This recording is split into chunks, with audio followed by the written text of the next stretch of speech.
Hello प्यारे बच्चों, आपका स्वागत है मेरे यूट्यूब चैनल पर।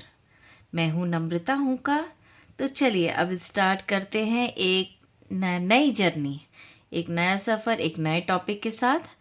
पसंद आए तो ज़रूर इसको लाइक करिएगा। कोई क्वेश्चन हो तो अपने प्रश्न आप कमेंट बॉक्स में लिख सकते हैं। मैं पूरी कोशिश करूँगी कि उनके आंसर दे सकूँ। तो थैंक यू। चलिए स्टार्ट करते हैं अब अपना वीडियो। अब आते हैं हम स्ट्रक्चर की बात करते हैं। भाई देखो, सेल का स्ट्रक्चर वेरी इंपॉर्टेंट बेटा, किसी भी क्वेश्चन पेपर में आ सकता है कभी भी, मतलब जनरल आपको पता ही होना चाहिए सेल का स्ट्रक्चर। सेल का स्ट्रक्चर है ना, तो सेल का स्ट्रक्चर कैसा भी हो सकता है। अभी हमने पढ़ा जिसकी जैसी ज़रूरत है ना, जिसका फंक्शनल जैसा, जिसका स्ट्रक्चरल जैसा, ठीक है। चलिए, तो सबसे पहले हम जो है एक सेल की बात करते हैं। जस्ट सपोज हमने एक प्लांट सेल ले लिया, ठीक है। प्लांट सेल में हम देखेंगे कि उसकी प्लांट सेल की सबसे ऊपर की जो लेयर होती है वो कहलाती है सेल वॉल। क्या कहलाती है? Cell wall. ठोस एकदम बिल्कुल कड़क, है ना, बिल्कुल ठोस सॉलिड चीज़ कहलाती है। उसे क्या कहते हैं? प्लांट की सेल वॉल कहते हैं। और सेल वॉल यानी फर्स्ट नंबर जो है क्या है? सेल वॉल आगे है ना ये। अब इसके अंदर एक और पतली लेयर होती है, ठीक है। इसे क्या कहते हैं? सेल, क्या कहते हैं? सेल मेम्ब्रेन, है ना। बस यहीं से इसका जो है कहानी शुरू होती है। अब एक नॉर्मल सेल में क्या क्या होता है भाई? एक न्यूक्लियस होता है, न्यूक्लियोलस होता है, गोल्जी बॉडी होते हैं, और माइटोकॉन्ड्रिया की बात करें, माइटोकॉन्ड्रिया होता है ना। और ये राइबोसोम्स होते हैं। बहुत सारे ऑर्गेनल्स होते हैं जिनको हम आगे स्टडी करेंगे, ठीक है। ओके।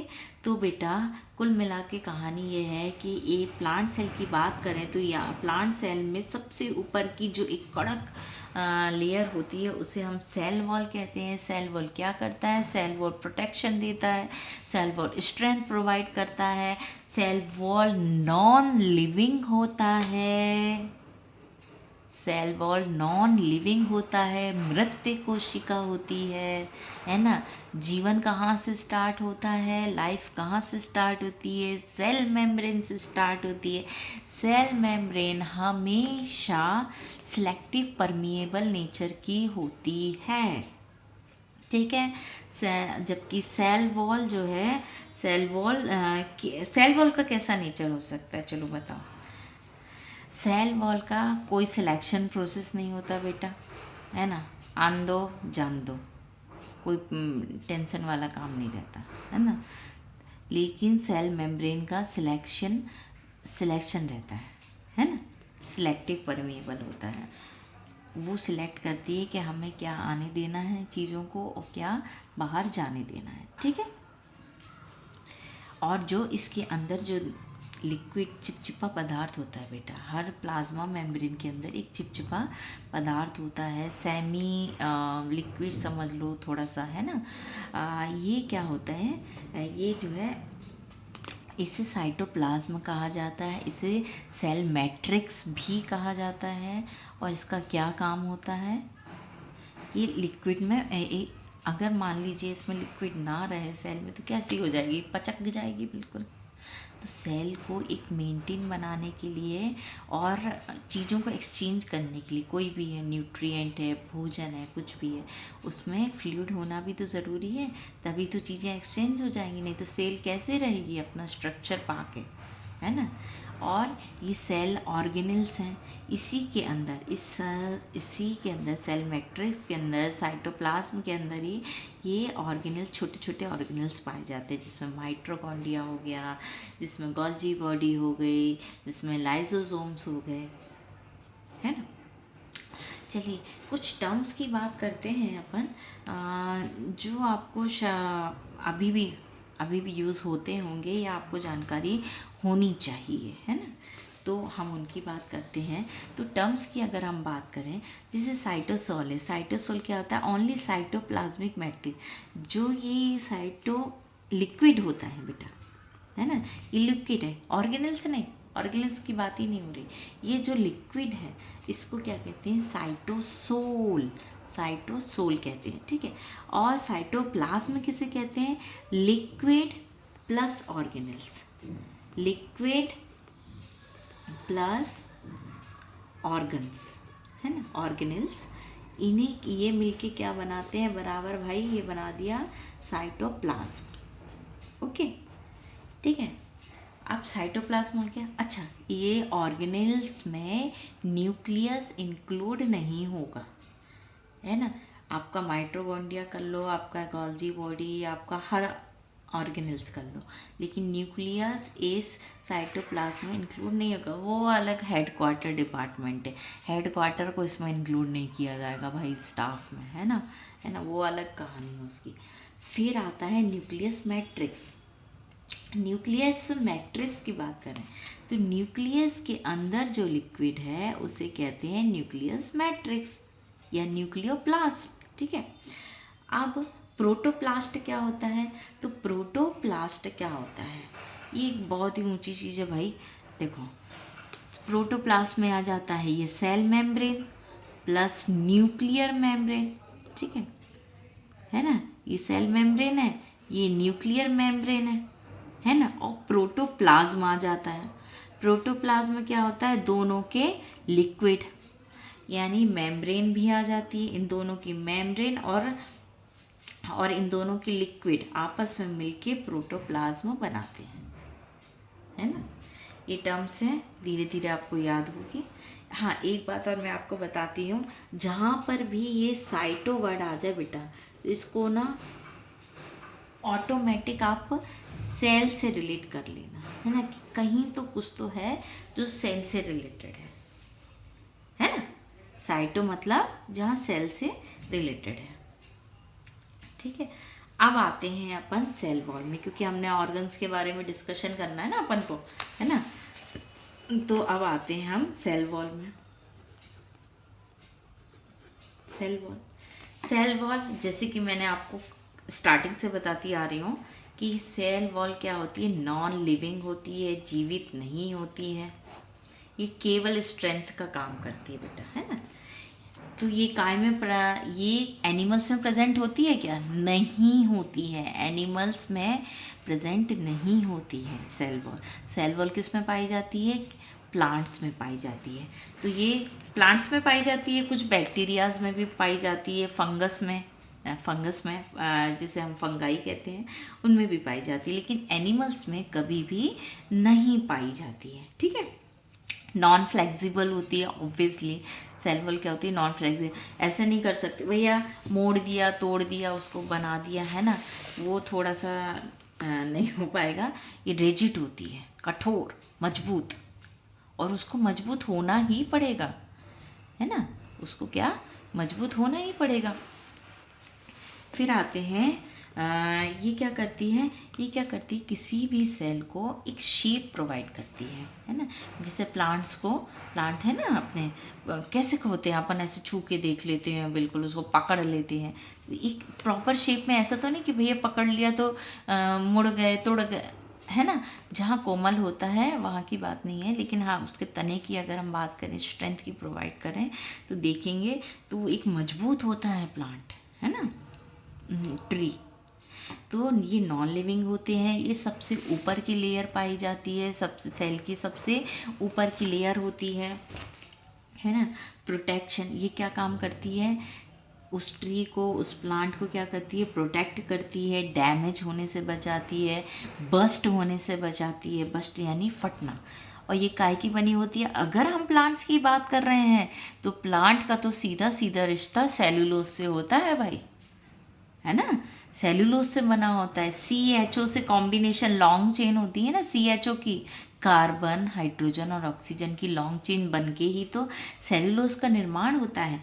तो ये सबसे इम्पॉर्टेंट बात होती है कि सेल वॉल काहे की बनी होती है? सेल वॉल बनी होती है सेलुलोज की। सेलुलोज किस चीज़ से मिलके बना होता है? सेलुलोज कार्बन, हाइड्रोजन और ऑक्सीजन से मिलके बना होता है। सेलुलोज क्या करता है? सेल वॉल का निर्माण करता है, जो कि एक नॉन लिविंग थिंग होती है। और कहाँ पाई जाती है ये? प्लांट सेल में। कहाँ पाई जाती है? प्लांट सेल्स में पाई जाती है। ठीक है, अब बात करते हैं हम second membrane, plasma membrane. Tree की बात करें तो ये उसके हिसाब से भाई देखा जाए तो सेकंड मेम्ब्रेन है, और एनिमल्स की बात करें तो उस हिसाब से ये इसकी पहली मेम्ब्रेन है। ठीक है, पहली मेम्ब्रेन है। ये प्लाज्मा मेम्ब्रेन कहाँ पाई जाती है? जनरली सभी लिविंग ऑर्गेनिज्म में पाई जाती है। ठीक है, एनिमल्स में, है ना। ये सेल की सबसे आउटर मोस्ट लेयर है। ये सेल की सबसे आउटर मोस्ट लेयर होती है बेटा प्लाज्मा मेम्ब्रेन, है ना। पीएम लिख सकते हैं, सबसे आउटर मोस्ट लेयर, है ना।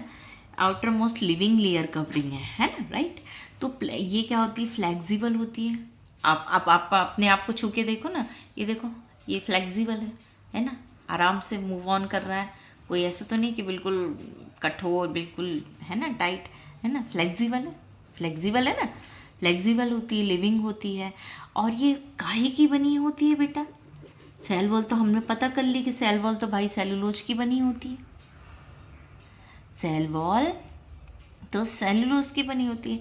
ये काहे की बनी होती है बेटा? ये प्लाज्मा मेम्ब्रेन लिपिड बाइलेयर की बनी होती है। लिपिड बाइलेयर इसका स्ट्रक्चर में, है ना। Lipid bilayer plus protein, lipid bilayer plus protein की ये प्लाज्मा मेम्ब्रेन बनी होती है। अच्छा, इसका स्ट्रक्चर बड़ा इंटरेस्टिंग होता है। ठीक है ना। इसमें क्या होता है? ये सिलेक्टिव परमिएबल मोड में रहती है। चलो बेटा, सिलेक्टिव परमिएबल क्या होता है? जैसे अपने यहाँ भाई जैसे मान लीजिए आजकल तो कवर्ड कैंपस चल रहा है ना। कवर्ड कैंपस सोसाइटी में अपन ने घर लिया भैया, वहाँ पे खूब सारे गार्ड वार्ड तैनात है ना। ऐसे बिल्कुल मतलब जो बाउंड्री है उसके चारों तरफ भैया, यहाँ गार्ड बैठा है, यहाँ गार्ड, वहाँ। अब कोई भी चीज़, कोई भी आदमी आ रहा है, मेहमान आ रहा है, तो भैया गार्ड ने रोक लिया, भैया कहाँ जा रहे हो, क्या है? तो बोले अंदर जाना है कि नहीं, हमें अंदर जाना है। फिर ये भैया पूछेगा सेल से, भैया ये अंदर आने दें? तो बोले हाओ, आने तो ज़रूरत है अंदर हमको, है ना। फिर वो ये डिलीवरी बॉय अंदर गया। अब मान लीजिए ये दूसरा आदमी आया यहाँ पे, तो इसने गार्ड भैया से बोला कि भाई अंदर जाएं। तो उसने बोला नहीं नहीं भाई, पहले हम पता तो कर लें ज़रूरत है कि नहीं अंदर। इसने बोल दिया नहीं, अंदर नहीं भेजो। बस फिर वहीं से यू टर्न करके बाहर। तो ये क्या होता है? सिलेक्टिव परमिएबल मेम्ब्रेन होती है। सिलेक्शन करती है कि हम चीज़ों को आने दें या नहीं आने दें। ठीक है, अब इसका स्ट्रक्चर की बात कर लें भाई थोड़ी सी। तो ये क्या होती है? जो लिपिड बाइलेयर होती है, ऐसे इस टाइप की जो है लिपिड का स्ट्रक्चर बना रहता है बेटा इसमें, है ना। ये देखिए, ये बना हुआ है, आपको दिख रहा होगा, है ना। लिपिड बाइलेयर का स्ट्रक्चर बना होता है। और इसमें ये क्या होते हैं? चैनल्स होते हैं। ये किसके बने होते हैं? ये प्रोटीन के बने होते हैं, है ना। ये चैनल्स किसके बने होते हैं? प्रोटीन के बने होते हैं। देखिए, छोटे मॉलिक्यूल्स जो हैं ये लिपिड बाइलेयर से क्रॉस कर सकते हैं इजीली, लेकिन बड़े मॉलिक्यूल्स थोड़े जो रहते हैं ये प्रोटीन के गेट ओपन करना पड़ता है प्रोटीन को, यहाँ से वो जा सकते हैं। ठीक है, तो अपन ने अभी तक बात करी सेल वॉल की और प्लाज्मा मेम्ब्रेन की। अब हम इसका ये ट्रांसपोर्टेशन किस तरीके का होता है, ट्रांसपोर्टेशन किस तरीके का होता है, अब हम ये पता करेंगे। ट्रांसपोर्टेशन किस तरीके का होता है?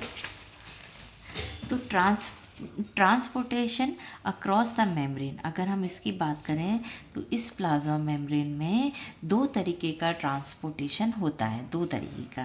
पहला होता है पैसिव ट्रांसपोर्ट और दूसरा होता है एक्टिव ट्रांसपोर्ट। ठीक है बेटा, पहला होता है पैसिव ट्रांसपोर्ट, दूसरा होता है एक्टिव ट्रांसपोर्ट। इसमें मैं आपको अच्छे से बताती हूँ एक उदाहरण के ज़रिए। पहले मैं रफली बता देती हूँ। Movement of molecules higher concentration to lower concentration, इसमें मॉलिक्यूल्स का जो मूवमेंट होता है वो हायर कंसंट्रेशन से लोअर कंसंट्रेशन होता है। ठीक है, इसमें भी इसमें जो मॉलिक्यूल्स का मूवमेंट होता है वो लोअर कंसंट्रेशन से हायर कंसंट्रेशन होता है। चलिए मैं आपको एक बहुत सुंदर सी कहानी बना के बताती हूँ, फिर आपको याद करने की ज़रूरत ही नहीं पड़ेगी, है ना। ठीक है, मैं आपको एक अच्छे से डिज़ाइन करके बताती हूँ। जस्ट सपोज़ बेटा, अगर हम बात करें पैसिव मान लो, जैसे आप लोगों को ये ग्रीन पेन दिख रहा है, चलिए रेड पेन यूज़ करती हूँ मैं, है ना। शायद ये कलर अच्छे से दिखे आपको। हाँ, तो ये पैसिव ट्रांसपोर्ट है और ये एक्टिव ट्रांसपोर्ट है। ठीक है, पैसिव, मान लीजिए हम किसी शादी पार्टी में गए, मान लीजिए हमें किसी शादी पार्टी में गए, अरे भैया बिल्कुल शायद सुबह से खाना ही नहीं खाया, सुबह से खाना ही नहीं खाया भाई, और शादी में गए, हमारे पेट के अंदर है भाई खाने का लोअर कंसंट्रेशन है। शादी में गए, वहाँ हायर कंसंट्रेशन है खाने का, वो भरमार है, जितना खाना है खा, वही पैसे भी तो वसूल करेंगे, हैं। तो बस अब खाना कहाँ से गया भैया, हायर कंसंट्रेशन जहाँ बुफे लगा हुआ था, और तुम्हारा पेट, है ना, तो लोअर कंसंट्रेशन। क्या समझे, हायर कंसंट्रेशन से लोअर कंसंट्रेशन में गया पैसे में। इसमें एनर्जी की ज़रूरत है नहीं है, अरे खुद ही जा रहे हैं, खुद ही कंसंट्रेशन हो रहा है, भूखमरी एकदम मचाए पड़े हैं, है ना। तो इसमें एनर्जी की ज़रूरत ही नहीं भैया, हम तो खुद ही चले जा रहे हैं, एनर्जी फैनर्जी मत दो हमको, तो गुलाब जामुन दे दो, एनर्जी की ज़रूरत ही नहीं है हमको, हम तो खुद ही जा रहे हैं, आंख बंद करके नाक से ही सूंघ के जा रहे हैं। ठीक है, बिल्कुल आराम से कुर्सी में बैठ के धीरे धीरे खाएंगे, स्लो प्रोसेस, और स्वाद ले लेके भाई, स्वाद ले लेके, है ना। फिर टेम्परेचर से भी कोई फ़र्क नहीं पड़ रहा, बाहर ठंडा है कि गर्म है, शादी के मालवा में तो खावे की पड़ी है भाई, हायर कंसंट्रेशन से लोअर कंसंट्रेशन जा रहा है, तो भाई ये टेम्परेचर का भी कोई फ़र्क नहीं, है ना। अब टेम्परेचर का भी कोई फ़र्क नहीं पड़ा, है ना। इसमें क्या होता है ना। अब आते हैं एक्टिव में। मान लो हम बिल्कुल, हमारा पेट ये टुन्न हो गया एकदम, बिल्कुल सेठ की तरह, बस खा लिया। अब एक आए मैडम जी, एक गुलाब जामुन और ले लो भाई, एक गुलाब जामुन और ले लो। अरे भैया अब तो अपन तान लिए हैं बिल्कुल, है कहाँ से ले लें, अरे नहीं नहीं ले लो। यानी कि ये कहानी हो गई, ऑलरेडी हायर कंसंट्रेशन चल रही है ना, ऑलरेडी हायर कंसंट्रेशन चल रही है, और इसमें हमने जो है और एक और कट कर लिया, तो इतना खा लिया कि बुफे में कम पड़ गया, लेकिन एक और खाना पड़ रहा भाई, व्यवहारिकता भी तो है ना चीज़। तो लोअर कंसंट्रेशन से हायर कंसंट्रेशन हो गया। अब ये एक्टिव प्रोसेस है, तो ऑलरेडी फुल है, अब इसमें लोअर कंसंट्रेशन से हायर कंसंट्रेशन, तो एनर्जी भी तो लगेगी। हाथ नहीं जा रहा है बिल्कुल प्लेट में उठावे को हाथ ही नहीं जा रहा है, कैसे जाएगा, पेट पूरा फुल है, तो एनर्जी भी चाहिए, एनर्जी चाहिए, है ना।